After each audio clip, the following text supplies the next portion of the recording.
मनुष्य चाहे कितना भी प्रयास क्यों ना कर ले, कितना भी प्रयत्न क्यों ना कर ले, उसे अपने कर्मों का फल तो भोगना ही पड़ता है। चाहे मनुष्य कितना ही प्रयत्न कर ले, लेकिन वह कभी अपने कर्मों से बच नहीं सकता। जैसी करनी वैसी भरनी, यह वाक्य तो आपने सुना ही होगा। अर्थात जैसे आप कर्म करोगे वैसा ही आपको फल भी प्राप्त होगा।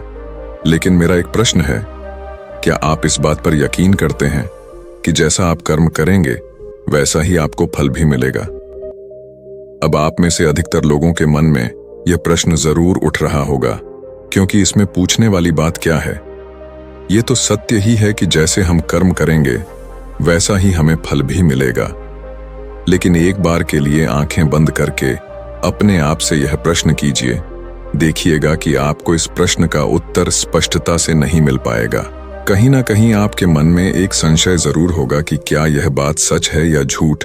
दोस्तों, आज इस कहानी से हम समझेंगे कर्मों का खेल। आखिर अच्छे कर्मों का फल अच्छा और बुरे कर्मों का फल बुरा कैसे होता है? बहुत समय पहले की बात है। किसी गांव में एक बहुत ही ज्ञानी पंडित रहता था। एक दिन वह अपने बचपन के दोस्त से मिलने के लिए दूसरे गांव में जा रहा था। उसका वह दोस्त बचपन से ही गूंगा और एक पैर से अपाहिज था।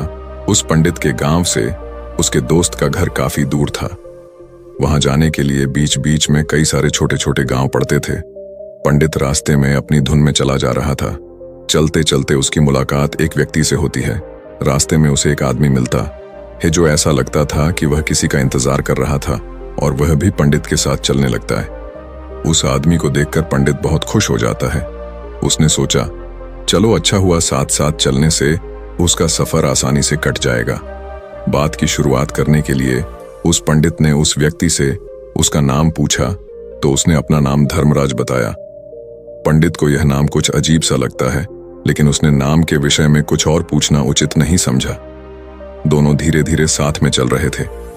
तभी रास्ते में एक गांव आता है। गांव का प्रवेश द्वार आते ही धर्मराज ने पंडित से कहा, तुम आगे चलो, मुझे इस गांव में एक काम है, मैं तुमसे आगे मिलता हूं। पंडित ने कहा, ठीक है। वह आगे रास्ते में चल देता है। कुछ देर बाद उस गांव में खबर फैली कि एक व्यक्ति को सांड ने अपनी सींग में फंसाकर मार दिया है।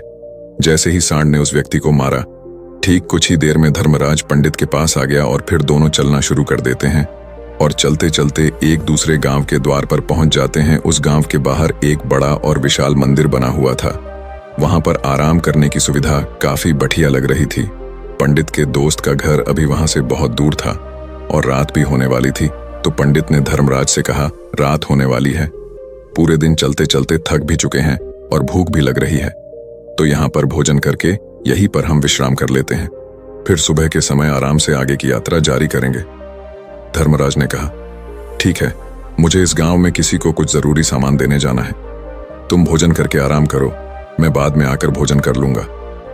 इतना कहकर वह वहां से चला जाता है। लेकिन उसके जाने के कुछ समय बाद, कुछ ही देर बाद धुआं उठता हुआ दिखाई देता है और देखते ही देखते पूरे गांव में आग लग जाती है। पंडित ने हैरानी से सोचा कि यह धर्मराज जहां भी जाता है वहां कोई ना कोई अनहोनी जरूर हो जाती है, कुछ तो गड़बड़ है इस व्यक्ति में। लेकिन पंडित ने रात्रि में धर्मराज से कुछ भी पूछना उचित नहीं समझा और वे दोनों सो गए। सुबह होते ही दोनों फिर से अपनी यात्रा शुरू कर देते हैं।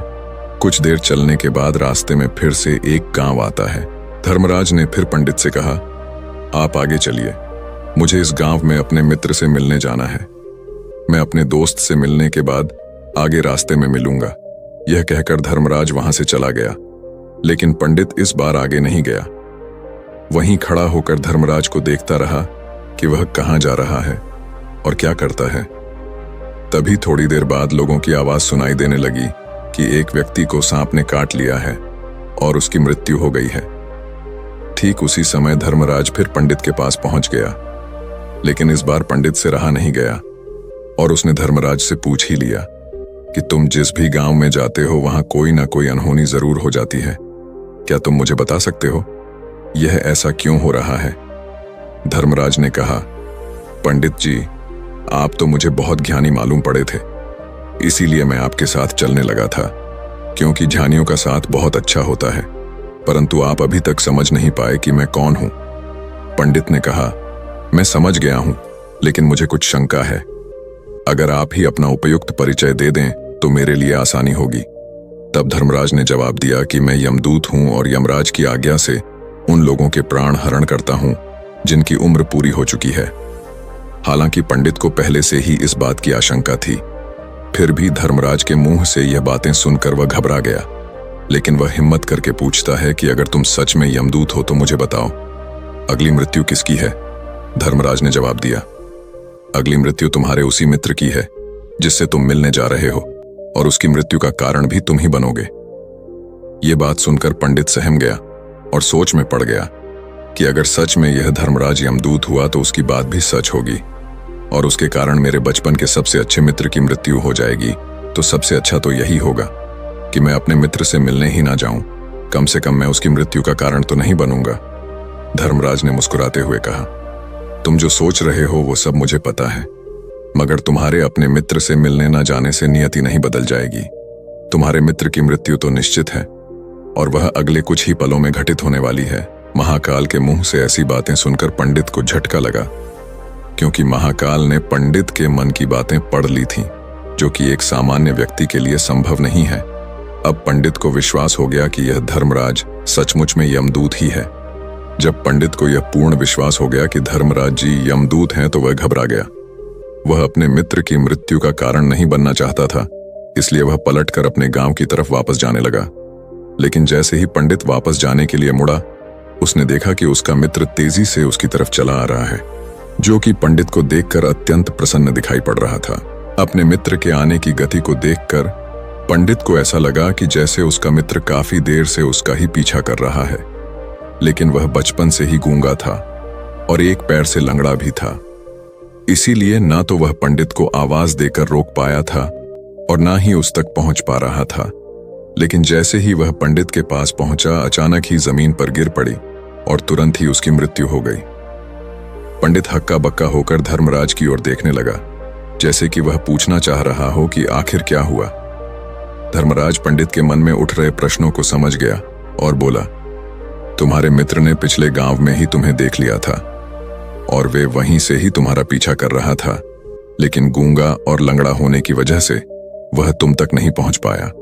उसने अपनी पूरी ताकत लगाकर तुम तक पहुंचने का प्रयास किया, लेकिन बुढ़ापे में बचपन जैसी ताकत नहीं होती, इसलिए दिल का दौरा होने के कारण उसकी मृत्यु हो गई, क्योंकि वह तुमसे मिलने के लिए अपनी सीमाओं को तोड़कर तुम्हारे पीछे भाग रहा था। इसलिए अपने मित्र की मृत्यु का कारण भी तुम ही कहलाओगे। अब पंडित को पूर्णतः यह विश्वास हो गया था कि धर्मराज एक यमदूत है और उसका कार्य जीवों के प्राण हरना है। लेकिन पंडित एक ज्ञानी व्यक्ति था, वह यह भी जानता था कि मृत्यु पर किसी का वश नहीं है, सबको एक ना एक दिन मरना ही है। यही सोचकर उसने अपने आप को संभाल लिया। लेकिन अचानक ही पंडित के मन में अपनी मृत्यु के बारे में जानने की इच्छा हुई, इसलिए उसने धर्मराज से पूछा कि जब मृत्यु मेरे दोस्त की होनी थी तो तुम शुरू से ही मेरे साथ क्यों चल रहे थे? यह प्रश्न सुनकर धर्मराज जोर से हंसा और बोला, मैं तो हर पल हर क्षण सभी के साथ चलता हूं, किंतु लोग पहचान नहीं पाते, क्योंकि लोगों के पास अपनी समस्याओं के अलावा किसी और व्यक्ति, वस्तु या घटना के बारे में सोचने समझने या उसे देखने का समय ही नहीं होता। पंडित ने कहा, तो क्या तुम यह बता सकते हो कि मेरी मृत्यु कब, कहां और कैसे होगी? महाकाल ने कहा, हालांकि किसी भी सामान्य जीव के लिए अपनी मृत्यु के बारे में जानना ठीक नहीं है, क्योंकि कोई भी जीव हो या जानकर, वह अपनी मृत्यु के बारे में जानकर बहुत दुखी हो जाता है। हालांकि तुम जानी व्यक्ति मालूम पड़ते हो और तुमने जिस तरीके से अपने मित्र की मृत्यु को सहन कर लिया है, उसे देखकर लगता है कि तुम अपनी मृत्यु के बारे में जानकर भी दुखी नहीं होंगे। महाकाल ने कहा, तो सुनो, तुम्हारी मृत्यु आज से ठीक 6 महीने बाद आज ही के दिन किसी दूसरे राज्य में फांसी लगने से होगी, और सबसे हैरानी की बात तो ये होगी कि तुम स्वयं ही खुशी से उस फांसी को स्वीकार कर लोगे। इतना कहकर धर्मराज वहां से चला गया, क्योंकि अब धर्मराज के पास पंडित के साथ चलते रहने का कोई कारण न था। इसके बाद पंडित ने अपने मित्र के शरीर का अंतिम संस्कार किया और यथाशक्ति उसके क्रियाकर्म करके अपने गांव वापस आ गया। लेकिन कोई व्यक्ति कितना भी ज्ञानी क्यों ना हो, अपनी मृत्यु के बारे में जानकर दुखी तो होता ही है और मृत्यु से बचने का कोई ना कोई उपाय भी खोजता है। तो पंडित ने भी वही किया, क्योंकि पंडित विद्वान था, इसलिए उसकी पहचान उस राज्य के राजा तक थी। पंडित ने सोचा कि राजा के पास तो कई सारे ज्ञानी मंत्री हैं, वह मेरी मृत्यु से संबंधित समस्या का कोई ना कोई समाधान निकाल ही लेंगे। पंडित यही सब सोचता हुआ राज दरबार में पहुंच जाता है और राजा से सारी घटना के बारे में बताता है। राजा ने अपने मंत्रियों को सारी समस्या बताई और उनसे सलाह मांगी। अंत में सभी ने विचार विमर्श करके कहा, अगर पंडित की बात सही है तो उसकी मृत्यु भी 6 महीने बाद ही होगी, लेकिन मृत्यु तो तब होगी जब वह किसी दूसरे राज्य में जाएगा। यदि वह किसी दूसरे राज्य में जाए ही ना तो मृत्यु ही नहीं होगी। मंत्रियों की यह सलाह राजा को भी सही लगी। इसके बाद पंडित के रहने की सारी व्यवस्था महल में ही कर दी गई और राजा के आदेश के बिना उस पंडित से किसी को भी नहीं मिलने दिया जाता था। लेकिन पंडित कहीं भी आ जा सकता था, ताकि पंडित को यह न लगे कि वह राजा की कैद में है। परंतु पंडित डर के मारे स्वयं ही कहीं आता जाता नहीं था। धीरे धीरे महीने गुजरते गए और पंडित की मृत्यु का समय नजदीक आने लगा और अंततः वह भी दिन आ गया जिस दिन पंडित की मृत्यु होनी थी।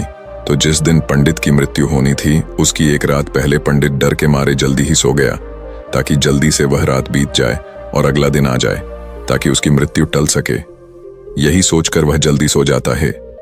लेकिन पंडित को नींद में चलने की बीमारी थी और अपनी इस बीमारी के बारे में वह स्वयं ही नहीं जानता था। तो फिर राजा मंत्री या किसी वैद्य को इसके बारे में बताने का कोई प्रश्न ही नहीं उठता। पंडित अपनी मृत्यु को लेकर बहुत चिंतित था। वह पिछले कई दिनों से ठीक है, सो भी नहीं पा रहा था और नींद में चलने की बीमारी भी तभी होती है जब व्यक्ति ठीक से सो नहीं पा रहा हो। तो उस रात भी पंडित को नींद में चलने का दौरा पड़ा। वह उठा और महल से निकलकर अस्तबल में गया। क्योंकि पंडित राजा का खास मेहमान था, इसलिए किसी भी पहरेदार ने उसे नहीं रोका और ना ही किसी तरह की कोई पूछताछ की। अस्तबल में पहुंचकर वह सबसे तेज चलने वाले घोड़े की पीठ पर सवार होकर नींद में ही अपने राज्य की सीमा से बाहर दूसरे पड़ोसी राज्य में चला गया। इतना ही नहीं, वह दूसरे राज्य के राजा के महल में पहुंच गया। उस महल के पहरेदार ने भी उसे नहीं रोका और ना ही कोई पूछताछ की। सभी लोग रात्रि का अंतिम प्रहार होने के कारण गहरी नींद में थे। वह पंडित सीधे राजा के सैन्य कक्ष में पहुंचा, जहां राजा और रानी सो रहे थे। वह पंडित वहीं जाकर सो गया। सुबह हुई तो राजा ने पंडित को रानी के बगल में सोया हुआ देखा तो राजा बहुत क्रोधित हो गया। राजा ने पंडित को कैद करने का आदेश दे दिया। पंडित गिरफ्तार हो गया, लेकिन पंडित तो भौचक्का था। उसे तो कुछ समझ नहीं आ रहा था कि आखिर वह दूसरे राज्य में और राजा के सैन्य कक्ष में कैसे पहुंचा। लेकिन वहां उसकी यह सब सुनने वाला कोई नहीं था। अगली सुबह राजा ने पंडित को दरबार में पेश करने का आदेश दिया। कुछ देर बाद उस पंडित को दरबार में लाया गया। पंडित को देखते ही राजा इतना बबूला हो गया कि उसे फांसी पर चढ़ा देने का हुक्म सुना दिया। फांसी की सजा सुनकर पंडित कांप गया, लेकिन फिर भी थोड़ी सी हिम्मत जुटाकर राजा से बोला, महाराज, मैं नहीं जानता कि मैं राजमहल तक कैसे पहुंचा। मैं यह भी नहीं जानता हूं कि आपके सैन्य कक्ष तक मैं कैसे आया और आपके महल के किसी पहरेदार या सैनिक ने मुझे रोका क्यों नहीं। लेकिन मैं इतना जरूर जानता हूं कि आज मेरी मृत्यु होनी थी और वो होनी भी जा रही है। राजा को यह बात थोड़ी अजीब लगी। उसने पंडित से पूछा, तुम्हें कैसे पता कि आज तुम्हारी मृत्यु होनी है? राजा के इस प्रश्न के जवाब में पंडित ने पिछले 6 महीने का सारा वाक्य राजा को सुना दिया और बोला, महाराज, मेरा क्या किसी भी सामान्य व्यक्ति में इतना साहस नहीं कि वह राजा के सैन्य कक्ष में राजा की उपस्थिति में रानी के साथ सो जाए। राजा को पंडित की बात में थोड़ा तर्क दिखाई पड़ा, परंतु उसने सोचा कि यह मृत्यु से बचने के लिए धर्मराज और उसके द्वारा अपनी मृत्यु की भविष्यवाणी की कहानी बना रहा है। इसलिए राजा ने पंडित से कहा, यदि तुम्हारी बात सत्य है और आज यह तुम्हारी मृत्यु का दिन है जैसा कि यमदूत धर्मराज ने तुमसे कहा था, तो आज तुम्हारी मृत्यु का कारण मैं नहीं बनूंगा। लेकिन यदि तुम्हारी बात झूठी निकली तो निश्चित ही आज तुम्हारी मृत्यु का दिन होगा ना, क्योंकि जिस राज्य से पंडित आया था उस राज्य का राजा इस राजा का मित्र था। इसलिए इस राजा ने तुरंत अपने 2 सैनिकों को पड़ोसी राजा के पास भेजकर पंडित की बात की सत्यता का प्रमाण मांगा भेजा। भेजे गए सैनिक शाम तक लौटे और उन्होंने राजा को बताया कि महाराज, पंडित जो कुछ भी कह रहा है वह सब सत्य है। पड़ोसी राज्य के राजा ने पिछले 6 महीने से पंडित के रहने की सारी व्यवस्था अपने ही महल में कर रखी थी। पंडित राजा का खास मेहमान था। कल शाम राजा आखिरी बार पंडित से उसके कक्ष में मिले थे और उसके बाद यह इस राज्य में कैसे पहुंच गया इसकी जानकारी किसी को भी नहीं है। इसीलिए उस राज्य के राजा के अनुसार पंडित को फांसी की सजा देना ठीक नहीं है। लेकिन राजा के सामने एक नई समस्या थी, क्योंकि उसने बिना पूरी बात जाने ही पंडित को फांसी की सजा सुना दी थी। इसलिए अगर पंडित को फांसी नहीं दी जाती तो राजा के वचन का अपमान हो जाएगा। लेकिन अगर राजा की बात का मान रखा जाए तो बेवजह ही एक निर्दोष व्यक्ति की मौत हो जाएगी।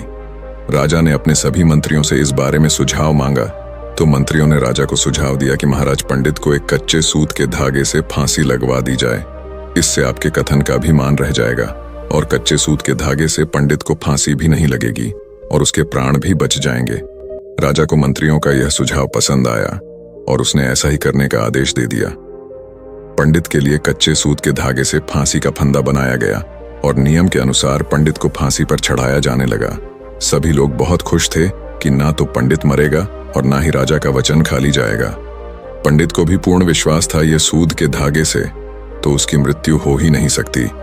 पंडित उस पर चढ़ने के लिए तैयार हो गया, जैसा कि धर्मराज ने भविष्यवाणी की थी कि तुम खुद ही अपनी फांसी को स्वीकार करोगे। लेकिन जैसे ही पंडित को फांसी दी गई, सूत का धागा तो टूट गया, लेकिन टूटने से पहले उसने अपना काम कर दिया था। पंडित के गले की एक नस सूत के धागे के झटके से कट चुकी थी और पंडित जमीन पर पड़ा तड़प रहा था। उस पल उसके गले से खून की फुहार निकल रही थी और देखते ही देखते पंडित का शरीर पूरी तरह से शांत हो गया। सभी लोग आश्चर्यचकित थे और पंडित को मरता हुआ देख रहे थे। किसी को विश्वास नहीं हो रहा था कि कच्चे सूत के धागे से भी किसी इंसान की मृत्यु हो सकती है। लेकिन घटना तो घट चुकी थी। नियति ने अपना काम कर दिया था और धर्मराज की भविष्यवाणी सच हो चुकी थी।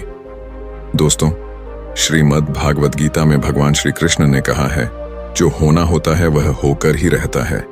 हम चाहे कितनी ही सावधानी बरते, कितना ही उपाय कर लें, लेकिन घटना और घटना की पूरी प्रणाली पहले से ही तय होती है, जिसे हम थोड़ा सा भी इधर उधर नहीं कर सकते हैं। दोस्तों, शायद इसीलिए ईश्वर ने हमें भविष्य जानने की क्षमता नहीं दी है, ताकि हम अपने जीवन को ज्यादा बेहतर तरीके से जी सके। और यही बात उस पंडित पर भी लागू होती है। अगर पंडित ने महाकाल से अपनी मृत्यु के बारे में ना पूछा होता तो 6 महीने तक राजा के महल में कैद रहकर डर डर कर जीने की बजाय ज्यादा बेहतर जीवन जीता। दोस्तों, आपने आज के इस वीडियो से क्या सीखा वह मुझे आप कमेंट में बता सकते हैं।